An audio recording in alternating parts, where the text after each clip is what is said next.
నమస్తే, welcome to KK news. నేను శ్రీదేవి.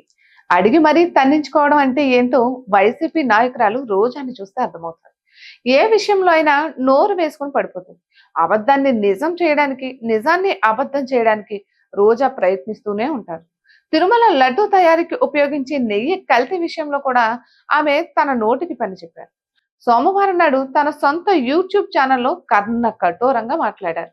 ఆ తర్వాత ఆమె తన యూట్యూబ్ ఛానల్లోనే ప్రజాభిప్రాయ సేకరణను చేపట్టారు.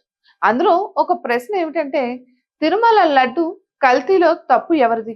దీనికి పవన్ కళ్యాణ్, చంద్రబాబు, జగన్ ఫోటోలు పెట్టి 3 ఆప్షన్లు ఇచ్చారు. దీనికి పవన్ కళ్యాణ్ తప్పు అని 7%, చంద్రబాబుది తప్పు అని 20%, జగన్దే తప్పు అని 73% ప్రజలు ఓట్లు పడ్డాయి. మరో ప్రశ్న ఏమిటంటే, వీరిలో తిరుమల ఎవరి పాలనలో బాగుంది అని.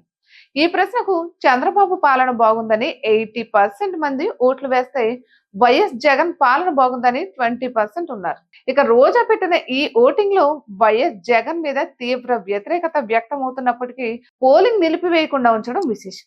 ఇక పోలింగ్ సంగతి అలా ఉంటే, పోలింగ్ క్రింద ఉన్న కామెంట్లు అయితే మామూలుగా లేవు. రోజాని, జగన్ ని దారుణంగా తిడుతున్నారు. ఆ తిట్లని మనందరి ఆరోగ్యాన్ని దృష్టిలో పెట్టుకుని ఇక్కడ ఇవ్వడం లేదు. ఇలా పోలింగ్ పెట్టడం ద్వారా అడిగి మరీ తన్నించుకుంటున్న రోజాకి అభినందనలు. ఆర్కే రోజా తన యూట్యూబ్ ఛానల్ ని సంవత్సరం క్రితం ప్రారంభించారు. తాను దగ్గినా తుమ్మినా కూడా ఈ ఛానల్లో పోస్ట్ చేస్తారు. 1000కి పైగా వీడియోలు ఉన్నాయి. కాకపోతే ఛానల్ డిస్క్రిప్షన్ చూస్తే మాత్రం జాలి కలిగేలా ఉంది. ఎందుకంటే దాంట్లో రోజా ఆంధ్రప్రదేశ్ రాష్ట్ర పర్యాటక శాఖ మంత్రిగానే ఉంది. పాపం రోజా తన ఓటమిని ఇంకా జీర్ణించుకోలేదని అర్థమవుతుంది. ఇటువంటి మరెన్నో వీడియోస్ కోసం కేకే న్యూస్ తెలుగు ఛానల్ ని సబ్స్క్రైబ్ చేసుకోండి.